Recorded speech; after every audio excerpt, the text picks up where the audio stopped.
Video එකෙන් කතා කරන්නේ සමාජයේ සමහර අයට තියෙන නමුත් විවෘතව කතා කරන්නේ නැති ප්‍රශ්නයක් ගැන. බලන්නකෝ ඔයත් මෙහෙම කෙනෙක්ද කියලා. අලුත් අයව මුණ ගැහෙන්න සෙනඟක් ඉස්සරහා කතා කරන්න බයක් දැනෙනවද? අනේ මම මොන හරි වැරද්දක් කරයිද? අනිත් අය මං ගැන මොනවා හිතයිද? මෙන්න මේ වගේ දේවල් හිතලාම ඔයාගේ හිත වද දෙනවද? ඉඳලා හිටලා මේ වගේ දැනෙන එක සාමාන්‍යයි. ඒත් මේ බය ඔයාගේ දිනපතා ජීවිතේම පාලනය කරනවා නම්, ඔයා ආස කරන දේවල් පවා මගහරිනවා නම් ඒක නිකම්ම නිකන් ලැජ්ජාවක් නෙවෙයි. මෙන්න මේ තත්ත්වයට අපි කියනවා සමාජ කාංසාව. එහෙම නැත්නම් social anxiety disorder කියලා. ඉතින් වීඩියෝ එකට යන්න කලින් ඔයාලට මේ දේ මතක් කරන්න ඕනේ. මේ තත්ත්වය ඔයාලට තියෙනවා නම් මේක ඔයාගේ වරදක් නෙවෙයි. අන්න ඒ දේ ඔළුවේ තියාගෙන අද අපි මේ ගැන විවෘතව කතා කරමු. හරි. යමු එහෙනම් වීඩියෝ එකට.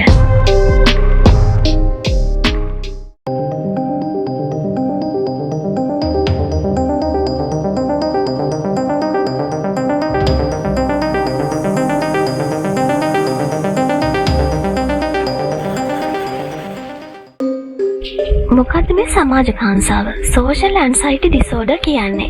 සරලවම කිව්වොත් මේ කියන්නේ අනිත් අය ඔයාව විනිශ්චය කරයි, ඔයා ගැන වැරදියට හිතයි, ඔයාව බලාගෙන ඉඳී කියන දරුණු දිගටම පවතින බයක් දැනෙන එකට. මේ බය නිසා අලුත් මිනිස්සු මුණ ගැහෙන්න, ඉදිරිපත් කිරීමක් කරන්න, දුරකථන ඇමතුමක් ගන්න, කඩේකට යන්න, අනිත් අය ඉස්සරහා කෑම කන්න වගේ සරල දේවල් පවා මහා අභියෝගයක් විදිහට දැනෙන්න පුළුවන්. අපි බලමු ලැජ්ජාවයි සමාජ කාංසාවයි අතර වෙනස මොකක්ද කියලා. ලැජ්ජාව කියන්නේ අපි හැමෝටම වගේ ඉඳලා හිටලා දැනෙන දෙයක් නේ. ඒත් සමාජ කාංසාව කියන්නේ ඊට වඩා ගොඩාක් එහාට ගිය දෙයක්. ඒකෙදි දැනෙන බය ගොඩාක් තදබලයි. පාලනය කරන්න අමාරුයි. ඒ වගේම මේ බය නිසා ඔයාගේ දිනපතා වැඩ කටයුතු වලට දිගටම බාධා වෙනවා. ඒ කියන්නේ ඉගෙනීමට, රස්සාවට, සම්බන්ධතාවලට පවා බාධා වෙනවා. අපි බලමුකෝ මේකේ රෝග ලක්ෂණ මොනවාද කියලා. ඉතින් මේ යක්ති අපි ඉස්සෙල්ලම කතා කරමු මේ වගේ කෙනෙක්ගේ හිතට දැනෙන දේවල් සහ හැසිරීම් සම්බන්ධයෙන් ගත්තාම මොනවාද දකින්න පුළුවන් රෝග ලක්ෂණ කියලා. එකක් තමයි අනිත් අය ඉස්සරහා ඉදි තමන් ගැනම ඕනවට වඩා හිතන එක. ඒ කියන්නේ ගොඩාක් self conscious වෙන එක. ඒ වගේම හැමතිස්සෙම ලැජ්ජාවක්, අපහසුතාවයක් ගැනීම, හිත හිස් වෙලා මොනවා කියන්නද කියලා හිතා ගන්න බැරි වෙලා වගේ ඉන්න එක. අනිත් අය මාව විනිශ්චය කරයි වගේ ඍණාත්මක සිතුවිලි දිගටම එන එක. මේ තත්ත්වය රෝග ලක්ෂණ විදිහට හඳුන්වන්න පුළුවන්. අපි දැන් බලමුකෝ මේ වගේ පුද්ගලයෙක්ට ශාරීරිකව දැනෙන දේවල් සම්බන්ධයෙන් ගත්තාම මොනවද දකින්න පුළුවන් රෝග ලක්ෂණ කියලා.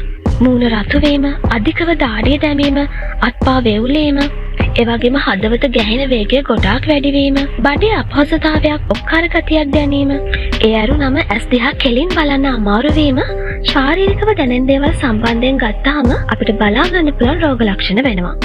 ඉතින් මේ සමාජ කාංසාවට හේතු මොනවාද? අපි දැන් ඒ ගැන කතා කරමුකෝ. මේකට නිශ්චිතවම හේතුවක් හොයාගෙන නැතත් මෙන්න මේ කියන්නේ යන දේවල් බලපාන්න පුළුවන්.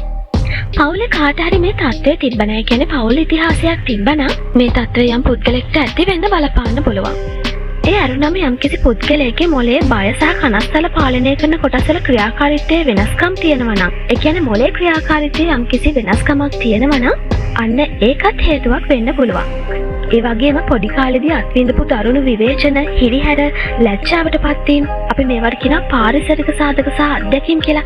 මෙන්න මේ තත්ත්වයන් වලට මුහුණ දීපු අයට සමාජ සංකාව ඇතිවීමට ඉඩ තියෙන බව හොයාගෙන තියෙනවා.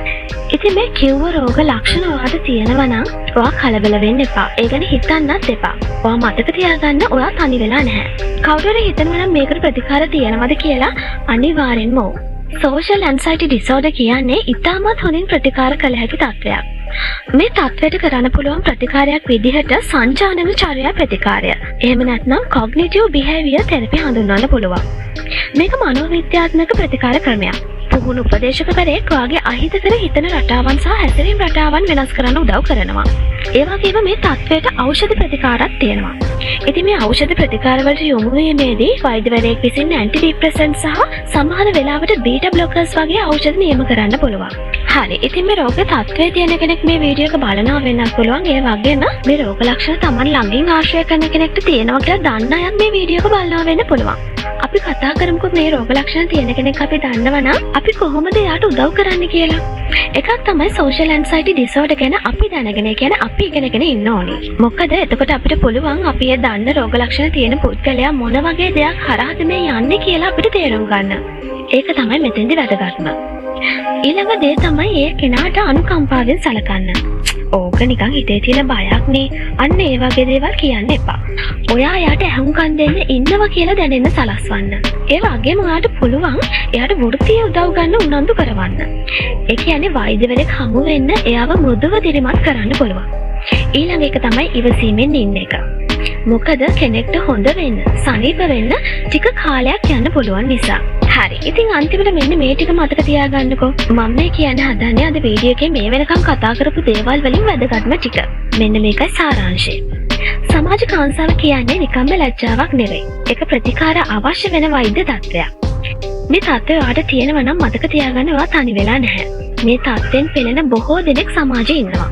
හොඳම ආරංචිය තමයි මේකට ඉතාමත් සාර්ථක ප්‍රතිකාර තියෙන එක. ඊළඟට ඔයා අත්විඳින දේවල් ගැන බය වෙන්නේ නැතුව, ලැජ්ජ නැතුව වෛද්‍යවරයෙක් එක්ක කතා කරන්න. ඉක්මනට උදව් ගන්න තරමට ඔයාට ඉක්මනට සහනයක් දැනේ. ඉතින් මම හිතනවා අද වීඩියෝ එක ඔයාලට ගොඩක් වැදගත් වෙන්න ඇති කියලා. ඔයාට පුළුවන් මේ වීඩියෝ එක ෂෙයා කරලා මේ තත්ත්වෙන් ඉන්න කෙනෙක් ගලව ගන්න උදව් කරන්න. ඒ වගේම කියන්නනේ මේ වගේ සෞඛ්‍ය දැනුම දැනගන්න ආසාවෙන් ඉන්න කෙනෙක් නම් ඔයා subscribe කරලා නැත්නම් ඔන්න දැන් subscribe කරන්න අපේ Medicrazil YouTube channel එක. එහෙනම් ඉතින් තවත් දවසක හම්බ වෙන බලාපොරොත්තුෙන් අද ගිහින් එන්නම්. සුබ දවසක්.